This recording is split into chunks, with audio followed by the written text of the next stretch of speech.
What's going on, guys? Jared here. Welcome back to the Run with Tobe podcast. We are on episode 25. This time we sit down with John Ahtam. John is an experienced marketer, and he's also an experienced photographer. He actually studied marketing, business, and photography all in traditional college when he went to Bentley University. That actually led him to working at Bentley University in their marketing team. And through that, he was able to introduce some growth hacking social media tips, which he kind of dives into in this episode. John also walks us through his look on life and in photography. He's got this really cool philosophy about simplicity throughout his photography and also throughout his life, just keeping things simple, straightforward and to the point. And you can see that in his photography, and he talks really in depth about that in this episode. John has also been published in Mashable and has done brand deals with Daniel Wellington and Sperry. So John's got a ton of knowledge both in the social media aspect of marketing as well in the corporate world of marketing. It's a really cool episode. I think you guys will really enjoy it. As always, guys, don't forget to leave us a comment in iTunes. Also, give us a rating and subscribe to the Run with Tobe podcast. And if you could pass it along to a friend, that would be greatly appreciated. Thanks, guys. Enjoy the episode. What's going on, guys? Jared here. I'm back with Andrew. Today is another special guest day. We are on episode 25. Let's go ahead and get right into it. All right. So what's going on, Andrew? Not much, man. We are in the heat of the summer right now. Yeah, and it's we're feeling hot it day here here in with SoCal. this air conditioning that isn't really working right now. But I know. If you don't hear the AC right now, it's because it's not actually on, and it's hot as balls in this room. Bleep. Anyway, so back with another special guest, episode 25. We made it to the quarter century mark, which is pretty hard, right? Yep. Actually, I was listening to a podcast the other day, and this guy was saying that if you can get to 20 and move to 21, that's a huge step because a lot of people get to 20 and then quit. So cool, man. So props to we've us. been at it for 6 months, or maybe a little bit more than 6 months, right? It was weird, right? Because we started off with the monthly podcast, then we went to bi-weekly, then we went to weekly. So it's been a little bit of a ramp up, hockey stick type deal in the last couple months. But yeah, something like that, six to 8 months in that range. Cool. So again, special guest. This is cool because we haven't had two back-to-back interviews in a while. So really excited about this. Today we have John Ahtam. What's going on, man? Doing well. How's it going, guys? Trying to survive the heat here as well. Yeah, no doubt, man. Yeah. Happy to have you here, man. Welcome. Thanks for having me. Yeah. Awesome, man. Thanks for making the time out to spend some, I guess an hour with us, roughly, to spend some time with us to talk about you and just your career path is kind of what we want to focus on today. You've had a really interesting career path, and we're going to kind of break that down. So let me go ahead and jump it. It's kind of like a running joke. This is the running joke. It's almost like it's programmed to happen. That was at exactly that moment, like 3 minutes into the podcast, Okay, well, excuse me again, guys. Oz, we've got to compile a little compilation of all of the times that happens because I'm sure now it's ridiculous. Okay, anyway, back to the topic at hand. Let me go ahead and give you guys a little introduction of John. We met here at our co-working space through Oz. He's not on camera. Oh, we'll get him in later. But we met through the guy in the corner behind the camera. We met through Oz. Oz is a photographer, you're a photographer, and I believe you guys met up at one of your branded events, which we will get into in a few minutes. And we're both Turkish. And you're both Turkish, right? It's like the what do we call it? The Turkish House Mafia? The Turkish House Mafia, man. But it's cool. He introduced us to you and showed us your work, and obviously we were super impressed. Thank you. With everything that you've been working on, and also your background in general. We are a marketing agency. We focus on creating content, so you fit right in. Perfect. I'll let you go ahead and introduce yourself a little bit. Talk about your background and kind of how you've arrived to today. Oh, awesome. That's gonna be a long story. I'll try to keep it as short as possible. Go for it, man. The floor is yours. Yeah. Born and raised in Istanbul, Turkey. I'm a photographer 10 or 11 years. And I studied business pretty much my whole life, wanted to be in business and still do. I worked at Coca-Cola, and then I worked in higher education. I worked in a tech industry as well. But primarily how I transitioned into photography as an art form was not actually intentional. Even with the social media intent, it wasn't really intentional. I perceived photography as a tool for business, a visual communications tool, because I studied marketing alongside with psychology and sociology. So as I was in my undergrad life, I sort of figured I already have this hobby that I picked up from traveling around the world and actually documenting these things that are sort of different from our everyday lives. I said, you know what, I'm studying marketing. Let me study photography, because every time I would intern for a different agency in Turkey or a company, they would come in for a briefing with the media creators. And I basically said, you know what, in order to fluently communicate what I am seeing and what I would like to see from the media creators, I should be studying photography. Yeah. Yep. Just to understand the physics, the control of light, as well as the composition and the coloring. So I decided, you know what, that's going to be some of my electives. I'm going to study photography. And then I took it on from there. My first DSLR was Canon T1i. In Europe, it's 500D. Still a Canon guy. Never transitioned to anything else. But I do shoot with other devices as well. For instance, there is Light L16. I don't know if you guys have ever heard of it. Yep. It's a new technology. And then every once in a while, I shoot with my Huawei Mate 10 Pro, which has Leica cameras on it. So technically, I'm a Leica guy as well. Yeah, that's awesome. Huawei makes some pretty they're pretty really sick aggressive phones. Yeah. There was actually some news out, I think 2 days ago, where they surpassed Apple. They surpassed Apple as the largest smartphone manufacturers in the world. Well, because they have China as a market, obviously. But absolutely. I mean, but the other thing is, though, you look at Apple, worldwide known rich corporation, but I think they're lazy now because they solely rely on the loyalty of their customers. That's what happens when your bank account gets fat. Yeah, exactly. They just passed $1 trillion in market cap. Innovation to me is not animated emojis, Right. Innovation to me is how you can actually develop something that is, that can even further get developed in the foreseeable future in a bigger function. So you look at Huawei with their cameras, long exposure, for instance, astrophotography. Name another phone that actually does astrophotography right now. With an added on app, possibly you can push the limits, but this one is built in. Right. So that's how you can go about differentiating a commodity. Like telecommunications is a commodity right now, so that's how you go about differentiating it. But anyway, as I started working in the corporate world, whether it's Coca-Cola or Bentley University or Ahtam, I decided, you know what, I really would like to see myself in the marketing field more, as opposed to more sales and a bit of marketing. But I never really let go of photography. The moment I transitioned from Istanbul to Boston, I said, you know what, there's this big Instagram community out there. And it was a slow transition with Instagram, because I don't know if you guys ever had this, but the first time I had Instagram was when iPhone 3G came out. And to me, using Instagram was about taking your daily food photos, the stray cat on the street, on your phone, not with these cameras. Yeah. So right? It's funny. My first experience, and definitely not, I didn't mean to cut you off there. No. My first experience with Instagram was Hipstamatic 2.0. I don't know if you guys remember Hipstamatic, but it's the still idea, around, I think, right? It barely, yeah. but they're available. a different company. Yeah. The idea that I remember, and I remember why it was so cool, was the filters. It had nothing to do with, obviously composition in photography matters no matter what you take, right? But it wasn't about like taking good pictures, uploading it to your phone, and then uploading it to Instagram. It was about what can you capture from your phone and how can you use those filters instantly, right? That's Instagram, hence the name Instagram. Yeah, it's like taking that photo of your food and then making it look that much nicer and that much more interesting. Hashtags weren't really a thing at that point. Yeah. They were barely making their rounds in Twitter and Facebook. Well, dude, Facebook that was hashtags, 2010-ish? 9, 10. 9, 10. Yeah, somewhere in there. Okay. But believe me, I know people who started Instagram from day one, and they told me so many stories. Like, if you had 3,000 followers back in the day, oh, you were were balling, the man. god. Yeah, right. People looked up to you, going like, this guy knows what he's doing.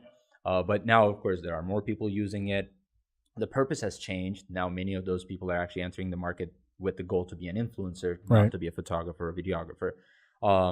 And of course, 3,000 is nothing right now, unfortunately.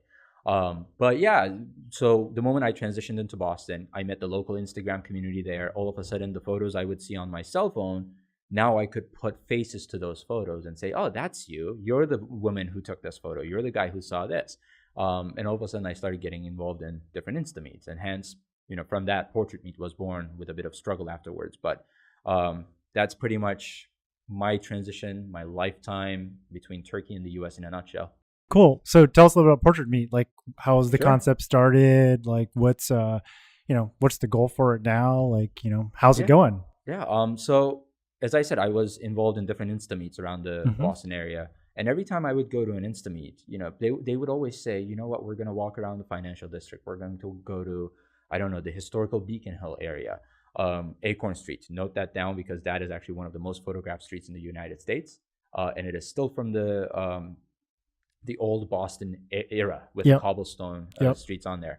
But anyway, and every time we would go onto these Insta meets, there would be several people with colorful balloons in their hands and dressed up really nicely who would be willing to pose in front of 50, 60 individuals. So I said, you know what? I feel like Insta meets are actually not about the streets or the landscapes. It's about people. And around the time, because of culture shock, I guess, in Turkey, you could go about taking photos of strangers candidly. Nobody would stop you. Nobody would tell you anything. And even if they did, they would actually ask a copy of the photo from you so that they could show it to their loved ones. So it was always, the community there was always supportive. They never saw any bad intent in why you took their photo without their knowledge. Whereas in the U.S., personal space. Yeah, exactly. Get out of my face. What are you doing? Exactly. Please don't take my photo. Yeah. What are you going to do with that? Who are you? Can you delete it? And there are laws built around that. In public I didn't even space, know that. Yeah. You're allowed to take photos of individuals without their consent. Obviously, if you intend to sell it, then you need a model release and everything. So there's a huge process and system built around this. But in Turkey, things are a little bit more fluid and flexible. But as I transitioned into Boston, I started seeing this personal space come up quite often. So I said, you know what? I need people who could voluntarily pose for me, and I need a lot of them. So I said, you know what? Why don't we do this event just like an Insta Meet, where the sole goal is shooting portraits and nothing more? And hence the name Portrait Meet came about. And I was shocked nobody picked it up yet. And the logo is actually my face silhouetted with the beard on, because I link. Ding. Yeah, link somewhere over here. But the first Portrait Meet we did was about 3 or 4 years ago in the Post Office Square of Boston in the financial district area. And I was about 15 minutes late to that. And we were about 20 people or so. Some models, some photographers, videographer. And it was extremely fun. How'd you promote it when you first? From my personal Instagram. From your personal, Yeah. okay, cool. So, okay. We went super far. I wanted to ask this question a while back, but no, it's okay. It's okay. Let's just take a step back. So when you were promoting through, this is a good question by Andrew. When you were promoting through your personal, how did you build that following initially? Was it just based off of your photography, or was it a little bit of marketing? Well, so what happened was, and I bet you remember those days as well, the good old cursed days of Instagram, the suggested usership program. Yeah. I was suggested 2 or 3 times by Instagram to those who newly started their accounts, or to those who wanted to go to their settings and actually look at the suggested user tab in case if they wanted to follow some new faces.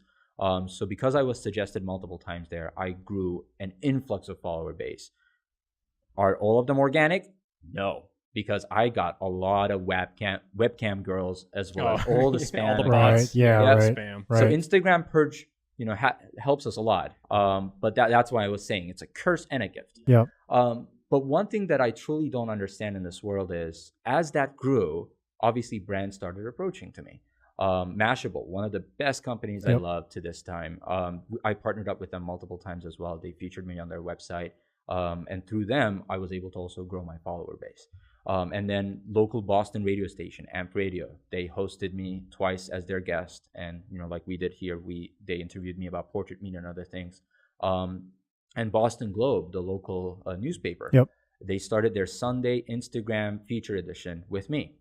And for some reason, I don't know why, I gave them a photo with me in a tuxedo. Fancy. But, sexy guy, man. Yeah, right. With a buzz cut and everything. I regret it. I shouldn't have sent that photo. I loved the interview, but the photo was wrong. But yeah, so with those types of features, in terms of like other media channels, just growing that impactful marketing for you, I was able to grow a follower base. So like one message to our subscribers or listeners here is put out good content.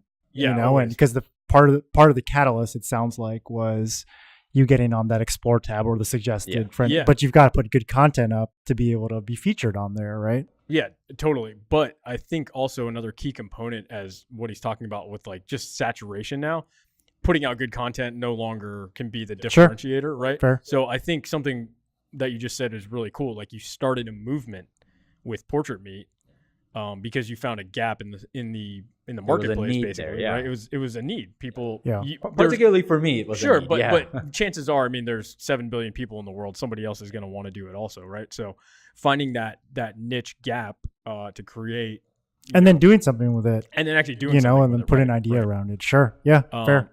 All right, so I kind of want to talk about your corporate marketing experience versus your personal brand marketing experience, and like how you've used maybe some of your experience through corporate and traditional schooling to elevate your portrait meat brand and then your personal brand. Mm-hmm. How is that? How's that relating? Well, no, just how has it helped using those? Did you, or maybe it didn't help at all?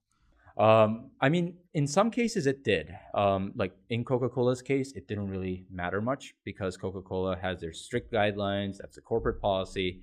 And I didn't really have access to their social media. I was in charge of on-premise channels at Coca-Cola.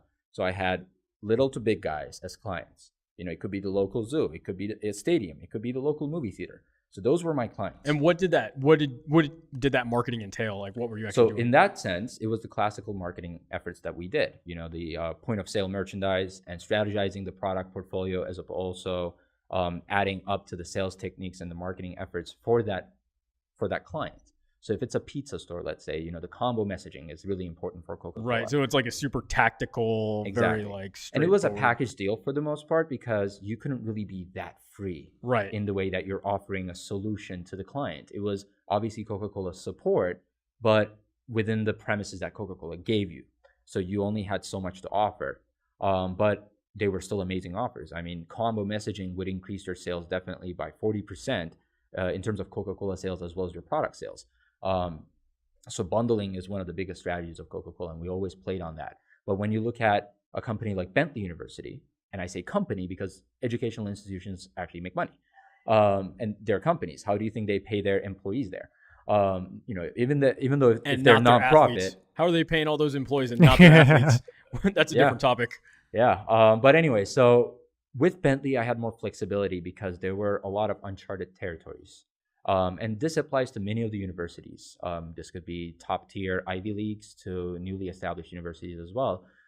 It's not only about Instagram, but it is the uncharted international social media that we're talking about. When you look at China, for instance, whether it's WeChat, whether it's Weibo, whether it's QQ, there are a lot of social media channels out there that we haven't really even explored in or haven't seen that much of it yet, that we need to utilize. For our international market. Although Instagram has the biggest population, supposedly biggest population, China is a lost market because of that. So I decided that we should have, as graduate admissions at Bentley, we should initiate the Chinese social media. Smart. And actually reach out to our students because we travel around the world recruiting students, touching them in terms of the idea. You know what? Touching them is not right. That sounded wrong. Yeah. But anyway, we traveled around the world recruiting these students and giving them the idea and the future to actually change their lives and add a higher education to that. So we figured because we go to China a lot and Bentley universities, I would say about 90% of their about 70% of their international student population is from China. Yeah, it's fascinating because I used to do a lot of work in China. Yeah. It was more manufacturing works, but my wife is Chinese as well. And we've traveled a lot there and kind of understood the culture there. But more recently, probably in the past 5 to 10 years, you see a lot more because of the generational wealth that's been created there. There's, I wouldn't say there's always been the sort of VVIP, like super ultra wealthy, but there's a larger growing class of wealth there. And they all want to send their kids to the U.S. to get educated, especially in cities like Boston. Yeah, right? Boston is the hub of education, the mecca of U.S. Absolutely. education, for sure. But because of that, we started a WeChat group.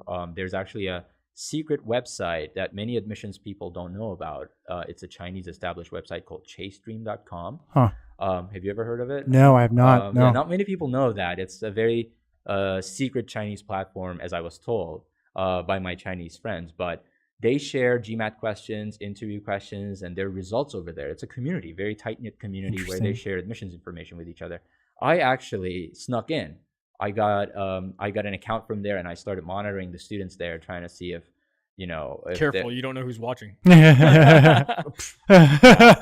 But yeah, I just wanted to bring them the communication that they're asking for, because a lot of the misinterrupted information goes around, and I don't want a student to read something off of another student's point of view and say, oh, then I cannot apply. Right. You need to contact an admissions person to actually know if you have any chance getting in or not, and should you apply or not. So that's why I wanted to be in the front line constantly. And believe it or not, we were one of the first schools to actually have Chinese social media. So that's fast. Yeah, he's introducing growth hacking. Yeah, exactly. To an industry that doesn't necessarily usually do that. So I've always been fascinated by WeChat, and I think WeChat is the system. I think it's almost in a way maybe the future of the internet in a way. You just see e-commerce on WeChat, for example, and all the brands that are on there and all the things you can do when you're, and none of that works when I'm back here in the US, but when I go there, it's hopefully just like one day though. Yeah, but it's insane what I think Tencent owns WeChat. But there's WeChat social media experts, Western, like kind of maybe like yourself actually, who understand the platform. I wouldn't count myself as a WeChat social expert, because WeChat has unmentioned potential. Yeah. You can call a car with WeChat. You can share bills on WeChat. Is WeChat open source? I don't or think is it so. a closed source network? Like if you want to develop on it? I think it's something more similar to like the App Store in a or way. Facebook. Yeah. You can I don't develop know. within the WeChat Facebook. is a combination of Facebook, Uber Eats, Instagram, WhatsApp. It's like an internet that has its own apps built into it. I don't know how to describe it. But it's I'd say it's like Salesforce. That's because you have a lot of plugins on Salesforce. Yeah, you have developers who are Salesforce specific developers. But no, I'm fascinated by WeChat, because the first time I went to China and actually, someone from there showed me what they could do with it. Yeah. Check into your flight, do all that kind of stuff like through WeChat, and then the social part of it too. Like, man, you think people are addicted to Instagram or Facebook or whatever here. Like I see, like business associates that we were working with over there who are 50, 60 years old posting like 10 times a day on WeChat. You know what I mean? And just what was this? We did a pretty good segment on messaging services in general on a couple podcasts ago. Link. Yeah. What was that number you rattled I off? forgot, man. I was trying to think about that right when he mentioned it. So we didn't find it. A giant article came out that 8 billion messages in Facebook Messenger are sent monthly. Wow. Over the entire platform. And most of it, I think it was like 80% is business, like business to customer. But then Andrew came back and like rivaled that with this ridiculous number. Yeah, I forgot. We'll have to find out what that was. We'll link it in. But even in terms of daily active users, right? It's a lot. It's a lot. I mean, it's in the hundreds of millions for sure. That's crazy. All right. So that's how pretty much social media helped me in terms of, giving that extra benefit to Bentley University from my end, because I had the freedom to do so. But also, Bentley appreciated what I did for my social media as well. Like if you go to Bentley University's website, they have articles covering my story on there. And they were really easy about that. Like if I had to go someplace, let's say New York Fashion Week, I would take time off and they would, give it to me and say, yeah, enjoy it, take photos and like take photos for us to share as well. Or because, so they saw it as a huge benefit to have you kind of just be free. Yeah. And do and for anyone out there who doesn't know Bentley University, I went to college from 2002 to 2006. I went to the University of Virginia. Nice. So I was an East Coaster, and I wanted specifically to go to business school, right? What particular field of business were you interested I was interested in finance. Okay. So I started out in finance. Yeah, I started out in finance and somehow worked my way over into. I got out of school, I was in management consulting, and I worked in private equity for a little while, and somehow ended up here with Jared, that's like okay. I'm shooting like a podcast. I went to art school. I'm the artist. Like, I didn't. I tried traditional school and it didn't work. I went to art school and it worked. But Bentley was actually one of my I went to the campus, visited the campus. I remember that was when they first built the trading floor. Oh, yeah. That was, I think, one. Yeah. I mean, back up to NASDAQ. Yeah, it was amazing, right? They literally had like a Wall Street trading floor, like trading desk constantly on there. Yeah, they film in there. They use it to film. No, I don't know. I don't think so. Dude, like a good place to film. They just do. Well, Bloomberg comes in there a lot, and they have Bloomberg Radio actually cool. over there as well. Yeah, but. All right. But it was cool. Very, very cool business school. Yeah, it sounds like a promotion for Bentley. Yeah, sorry. But for anyone, it was a cool business school. I want to take a step back. So obviously, a lot of the stuff that you've done throughout your career and, even through some of the way you were explaining photography, is very, very technical. But you're an artist. Happened to be accidentally, yes. Hey, I believe that everybody is an artist. True. Art is expressed in multiple different ways. You know, sometimes we only think about it in music, pictures, and writing. But I mean, I know people who write code, and that's an art. You know, I mean, True. The way this guy strategizes and brainstorms these giant thought bubbles that look ridiculous on the whiteboard, but it's art. And I want to talk about like your artist side and more of like, because half of it is marketing, right? But the other half of it is branding. And those are two topics that obviously, because we're a marketing agency, we focus on heavily. Let's dive into some of your thoughts and just kind of like your journey through artistry and branding. Yeah. I feel like my undergraduate photography professor had a lot of impact on this because she hated my photography. Huh. I bet all of us had one of those prick teachers Yeah. who either are just pricks or they're thinking that that's the way you should be motivated. Yeah. How to inspire your Yeah, your- right? Yeah. The Steve Jobs way. Yeah, I don't think the second one was the option in my case. She was just a prick. I don't know if she's going to watch this or going to listen to this, but We'll send it to her. every time I get an interview, that's how I make sure that I include her, because whether she was negative or not, she had an impact in my life. Yeah, so she deserves a credit for that. Fair. But she constantly bragged about her own photography and everything. She would invite us to her gallery and wanted us to see how she saw the world. And, you know, there are two types of artists, I think. One of them is they know the rules and the boundaries of, you know, let's say in the photography case, the light, you know, the control of light, how you create a composition. And then there are those that say, you know, who say, you know what, forget about the rules. Art is what you make of it. Art is for people. I'm going to do me. I don't care. So I'm the first type of person. You know, if you take a photo with the horizon in it, horizon has to be straight. You can't tilt it. Horizon is straight by nature. You cannot tilt that. That's one of my pet peeves for sure. Or one thing with the portraits, you know, if you get, every once in a while, I would get these highly ambitious models or models to be, and I would count down to 3 sometimes because it's difficult to work with them. And they would pose, you know, they would take their stance, and then I would go 1, 2, 3, and then bam, a neck would snap because they want to show the boss pose, you know? But all of a sudden, as you're looking into my photo, you see more nostrils than eyes. So I usually say, listen, you know what? I understand what you're doing, but I want to see more of your eyes than your nostrils. You know, eyes mean more than your nostrils. Those must have been some interesting conversations. Exactly. Or What I'm getting That to should is be your basically- mission statement. Eyes mean more than your nostrils. Exactly. Yeah. But where I'm getting to is basically, you know, there's an art form that I like to follow, my vision or whatever you want to call it, but I would like to do it within the rules and the boundaries of what makes sense, rather than, hey, look at the nostrils, you know? So that's why I do try to follow some rules in that sense. But when it comes to how I want to see the world, I want to see it as cleanly as possible, as straightforward as possible, because I'm not a complicated person. I hate the world to be complicated. You know, like ask Özgür, if you go to Turkey within the government, everything's complicated from one office to the other. You know, you don't know what form to submit. People should not take joy in making things complicated for each other.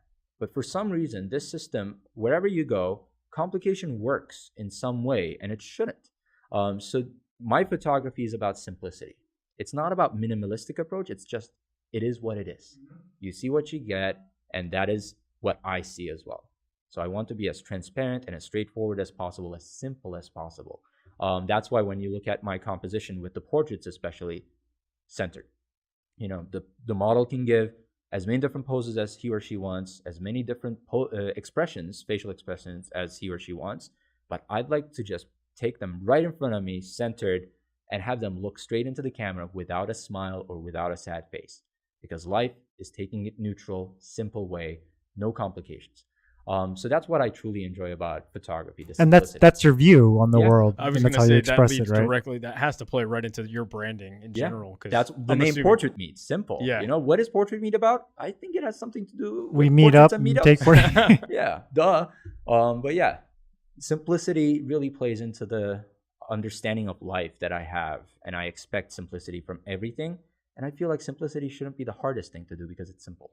It's funny that you say that, because even when it comes to business, and I'm obviously more the business guy, but one thing that I understand is that the more you try to plan the more, and he says I draw all these crazy maps and stuff, but I realize that sometimes it's about I draw those maps so that I can figure out what to cut. Breaking it down. Do you know what I Oh, yeah. mean? And it's almost like subtractive.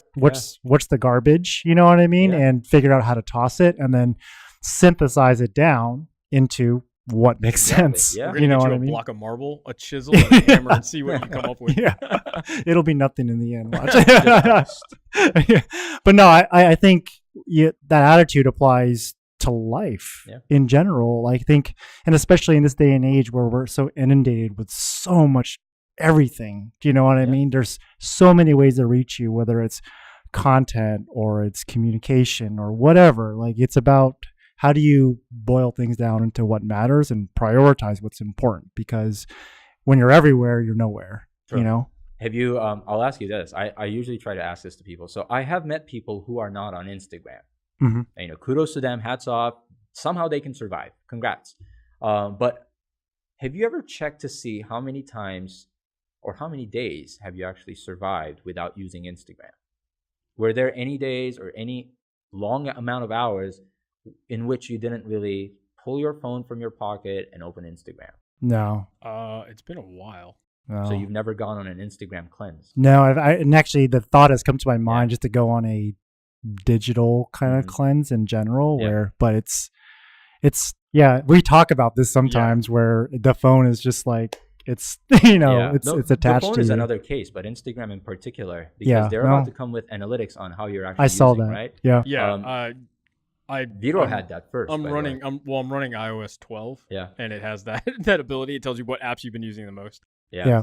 Will you use that feature to monitor? I don't need to use that feature. I already know that I use it a lot. But since I moved here, I've been actually not trying to use that. Like, I don't post on the weekends. Weekends are for me, for my life. I'll go take photos. I'll always do that. But I don't want to share. I don't want to be chained to an app. Yeah, it's voluntary. You know, we all do it voluntarily. But by actually setting ground rules for yourself to live your life and not be bound by what's on a tiny screen, I feel like you do get a sense in, like, you know what? I can live without it. I think I can live without it. Because, you know, I've been doing photography way before Instagram. Right. I was going to say we lived without it before. Let's talk about how you became like an accidental influencer, because I know we talked a little bit off camera. We talked about some of the brands that you've partnered with. They send you, you know, either photography gear or just random stuff, products, services, products and stuff. So let's talk about, because a lot of people out there are trying to live the influencer life, right? And that's their goal. Our last podcast guests are actually successful influencers. They're doing it kind of the right way, but they started in a very organic way. They had one, he's a professional athlete, so it was like a natural progression. And then the other, his wife, she just found a niche that she really loves, and she'll do it whether she gets paid or not. So let's just talk about how you kind of fell into it.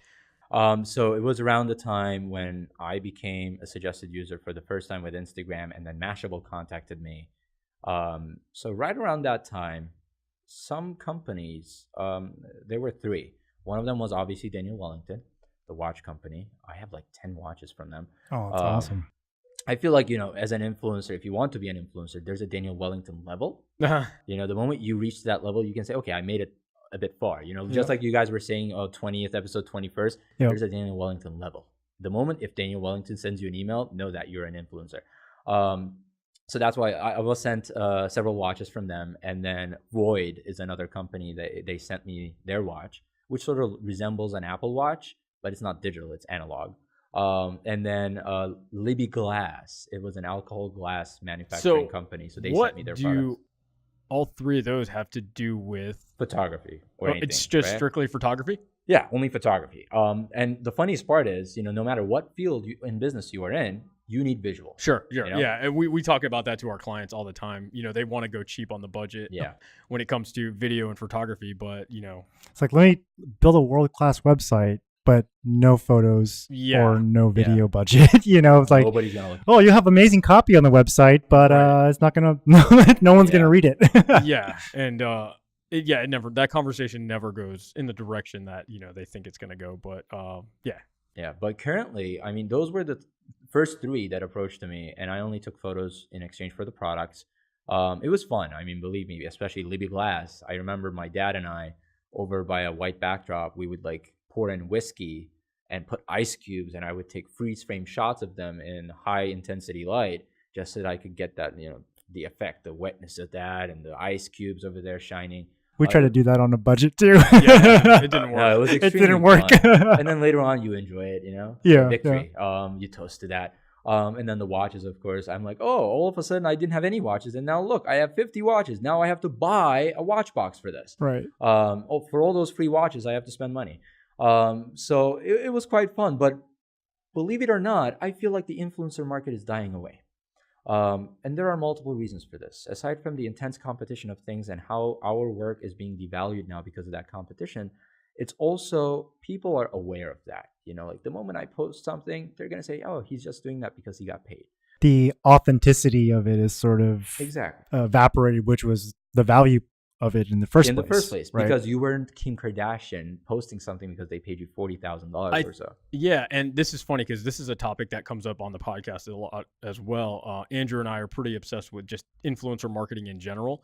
It's fascinating, right? The whole spectrum of it. But the thing that we always agree on is I don't necessarily agree that it's going away, but we both believe in like micro influencers. So somebody with, let's just use Instagram as an example, somebody like maybe 5,000 to 20,000 followers.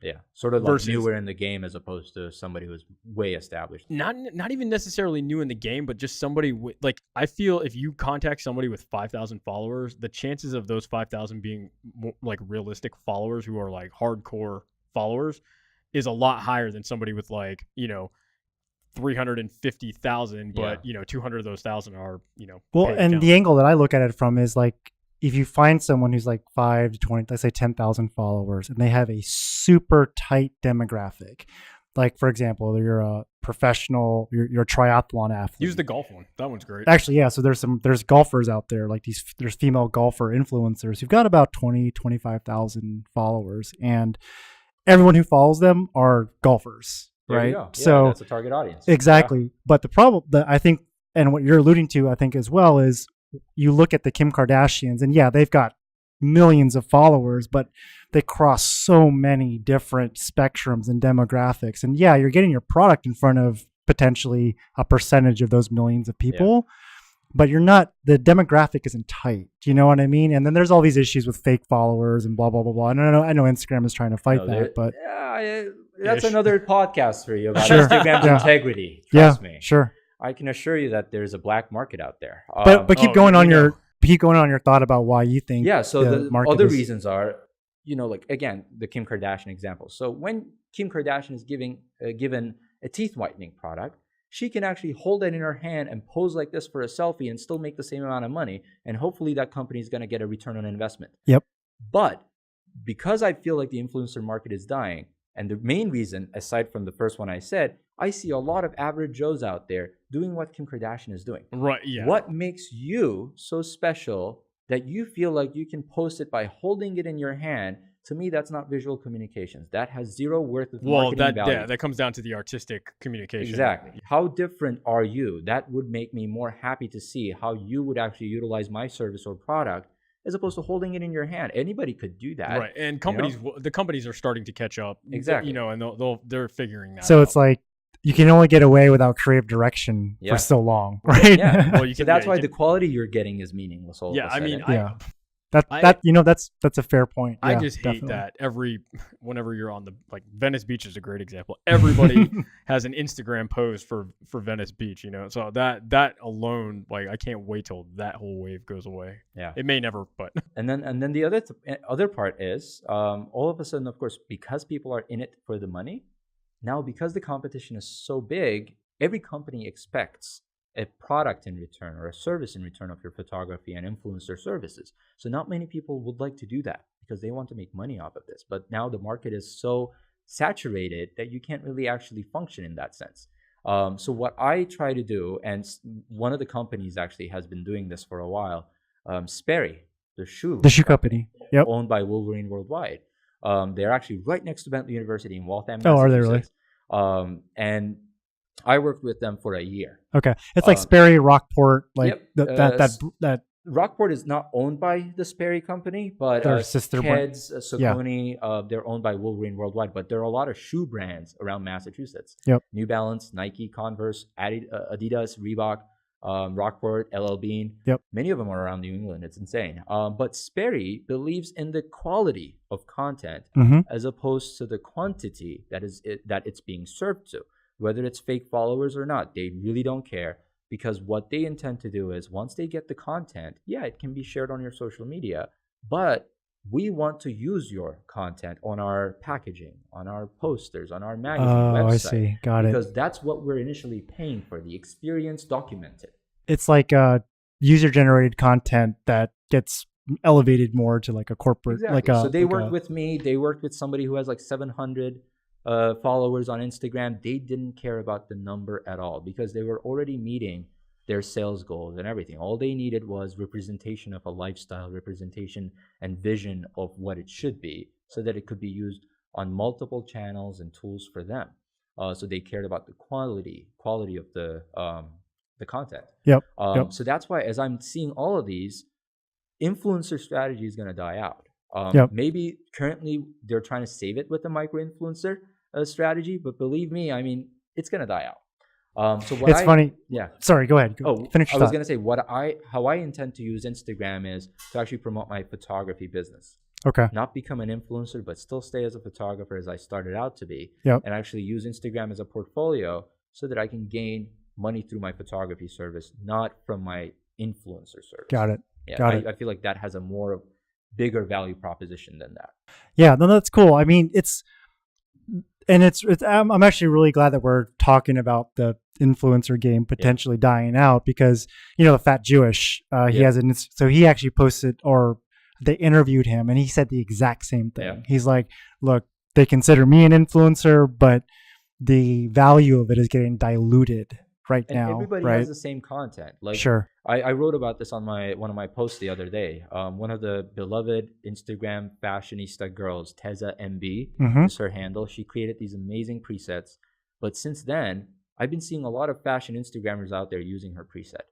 Again, what makes you so different? Why should I be following you as opposed to Teza, who's the OC, original creator of that? So the moment I start seeing these, there's no differentiating factor in terms of seeking out an influencer per se, right? Because everything is a cookie cutter. So that's why should I invest in that influencer as opposed to that? They're all pretty much the same. Sure. Then the numbers play into that, and then as you said, fake followers, ghost followers, whatever it may be. And then the verification, people can go bribe Instagram and get verified. Or you're kidding me! I told you there's a black market. Oh my gosh, that's ridiculous. Yeah, it's pretty easy to do it actually. Yeah, agencies have just contacts look on YouTube Instagram. How to get verified. There's like 1,000 There are a lot videos of from tech India. agencies that create fake fan accounts for different people so that they can justify that you're being copied. Right. It's ballistic. So let me ask you this, because you've got some really, really interesting opinions. I'm really opinionated on most. No. Actually, we love it because we talk about these. We want to bring a viewpoint that the audience can, you can take it or leave it, right? Are you familiar with Lil Michaela? And no, okay, maybe we'll save it for another podcast. So we had a pretty long podcast session on this. Lil Michaela is a. Keep in mind, I didn't know who Nick Cannon was either, okay? We're going to get into that. We'll get to that. I didn't know who he was either. So Lil Michaela is a AI. Oh, hold on. Is that the girl you told me about? I'm pointing at Özgür for those who are watching this right now. She now has only one post or something on her Instagram. Her mom encouraged her to... No. There's this like little kid. No. So this is a virtual influencer.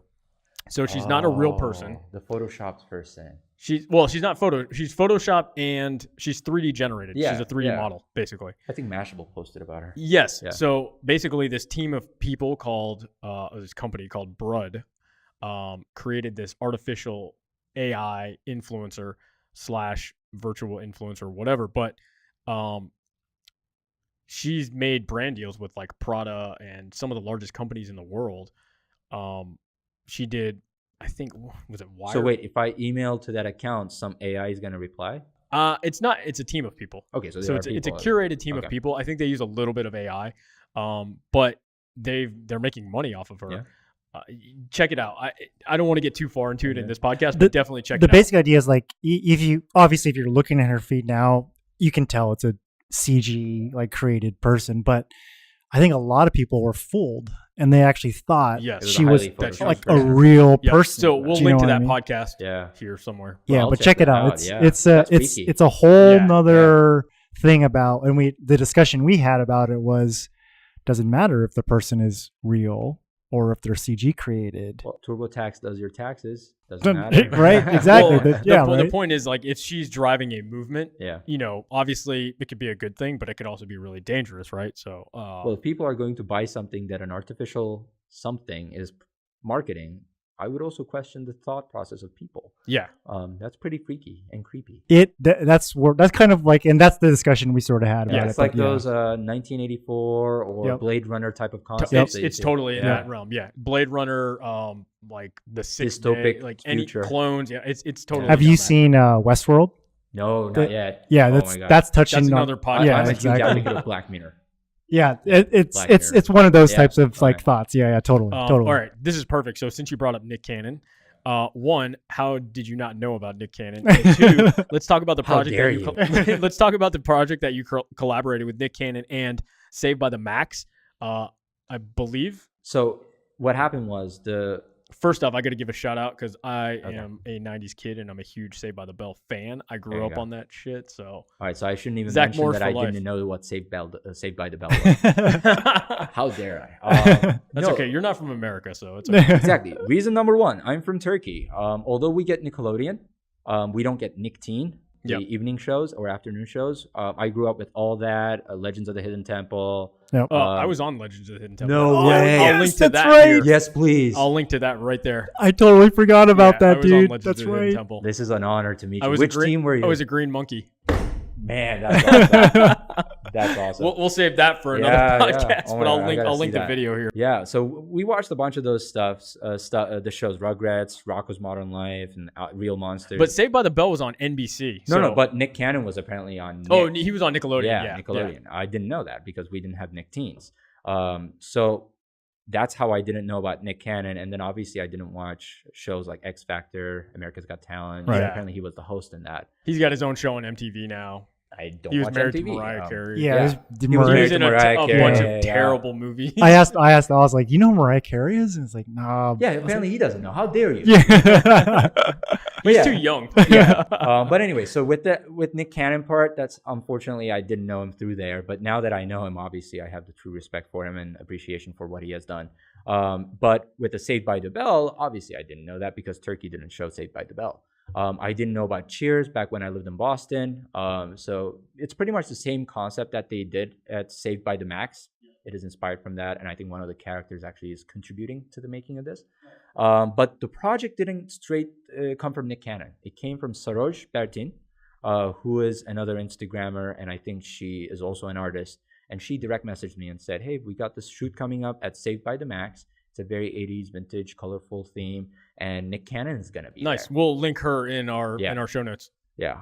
So I said, oh, cool. Let me check out. So I check out their profiles, big accounts, amazing content, and seemed really fun. I look at Saved by the Max, and I'm like, I don't know what this is all about, but I want to shoot there. I want to shoot with these people. It's got that awesome 90s look. Yeah. Totally. Yep. Totally. Yeah. I saw that. I think that's your latest photo on your Instagram. I think, right? I also posted a vlog about it today, about the whole photo shoot. So if anybody wants to go watch that. Very cool. Yeah, we'll link that in the description as well. Yeah. So we went in and we shot there for like 2.5 hours. They shut the entire place down for us, and it was extremely fun. You see all of these like high school cupboards and the lockers, all red, and there are colorful props in them.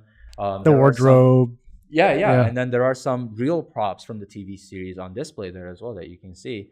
They have the arcade and the neon lights. Everything's there. They serve all these cool diner food out there, whether it's milkshakes and everything. Cool. So definitely go pay a visit in West Hollywood. But we shot photos there. I'm not really allowed to share the details of the project, but it is for a very good cause. So we shot there, and then I shared the photos with them. I can share some of them right now, but they're going to be rolling them out slowly. Cool. As the project. Yeah, we'll link it. We'll link it in the show notes so everybody can check really it out. Fun. That's cool, man. That's really, really cool. Man, you've done so much. Like I don't. Yeah. Well, I guess maybe one question to maybe wrap this up is we talked a little bit, before jumping into here, and you're working your way back into the corporate world or thinking about that. So what type of opportunity are you looking for? What do you think is the right fit for you? Well, ideally, again, having to deal with social media would be amazing within the world of marketing, because you can't really imagine marketing without it right now. Sure. Yep. It's even evolving into 360, AR, VR. Like it's going to grow into more of an experience. And that exists right now as experiential marketing. Like look at Revolve. They shut down the entire Santa Monica Pier just for influencers to come in, enjoy the festival and the carnival there, and take photos and share that. Was that invite only? Yeah, and I wasn't invited. Revolve, if you're watching this. But anyway, so I believe in, again, when I said influencer marketing is dying out, what's coming up? Experiential marketing. Totally. But there's going to be a whole new wave of influencers inside that space. Exactly. Yeah. And I feel like those are going to be the vloggers primarily. But once you go in there, experience that, and create that envious lifestyle, that's what it's going to turn into. The experience itself pays off. So that's why social media, VR, AR, all of those experience-related things, they will peak so high. And I really want to be in the bandwagon for that and possibly lead that in the future, but also relate that to branding as well, because brands are shifting their identity as time goes by as well. You can no longer, whether it's in the form of a logo type of a brand or the mission statement you carry as a brand, old brands, they are no longer staying old. They're further developing themselves, trying to keep up with the times. So that's why I would like to be in the leading role in that as well, and get to there in the future, hopefully. No, that's cool. I mean, Jared and I, we're always about, we've got sort of our core business, which, is the typical kind of digital marketing stuff that, we need to do to fund the business. But one thing we're always interested in is how do we experiment with different experiences to present your brand in a different angle, different dimension, a different light. You know what I mean? And we totally agree that VR is tough. Yeah, it's a service. It varies from person to person. Sure. And we agree that VR and AR is that sort of next step. Yeah. The other thing too that is interesting is the barrier to entry to being able, and at least right now, right? It's expensive. It's expensive. It requires, a little more equipment, a little bit more expensive equipment than an iPhone with a nice camera, right? Yeah. But we totally agree that's a cool space. So, have you guys been to the Void yet? No. Ever heard of the Void? I have, but I haven't been yet. Star Wars experience, never done that yet? No, have I'm not. assuming you like Star Wars? Yes. Okay. Absolutely. So if you go to Glendale Galleria, there's a store there called The Void. They do virtual reality experience, but in a room setting that is actually designed within the premise of the game. So you put a headset, you put a chest piece with the backpack as the computer and the battery set. You grab your blaster rifle, and you're a rebel dressed up as a stormtrooper in a mission in the Empire base. Cool story, yeah. Yeah, so the moment you go in there, whatever you touch, whatever lever you pull, it's within the same distance as the game. So you truly feel everything. The heat that's coming off from the lava in Mustafar, you feel that. If I shoot you, the blaster you're going to feel on your chest. Yeah. If you've seen Ready Player One, exactly like that, just first level technology. Minus the multi-directional treadmill. Exactly. They do have the multi-directional treadmill though. Yeah, I've seen it in the market. Yeah, but it is still level 1, entry level of that. But the moment I went in there, it blew my mind away, because imagine endless possibilities with that, and just imagine having day-to-day interaction as well as traveling somewhere. Like everything is there. The world is what you make of it, and it's readily available for you. And they did such a splendid experience with the Star Wars game there, The Secrets of the Empire. I would go play it all over again. All right, man. Company outing. Yep. Company field trip. But make sure to order your tickets online, because there's a huge line there. Okay. You always see Star Wars fanboys dressed up in their outfits there. It's like immersive storytelling to the max. Exactly. Right? Yeah. Very cool. Cool. All right, guys. Well, man, thank you so much for coming in and sharing some time with us. Thanks for having me here. Yeah, this really is interesting. An awesome story. You got an awesome background, man. Just everything you. From the art to the business, and then your knowledge of bringing China to Bentley University. I thought that was one of my favorite things talking. We could talk WeChat all day, actually. Absolutely. So, but cool, man. Cool, yeah. As always, guys, don't forget to rate, subscribe, tell a friend about the Run with Tobe podcast. You can find us on social at Run with Tobe, and we will see you on the next one.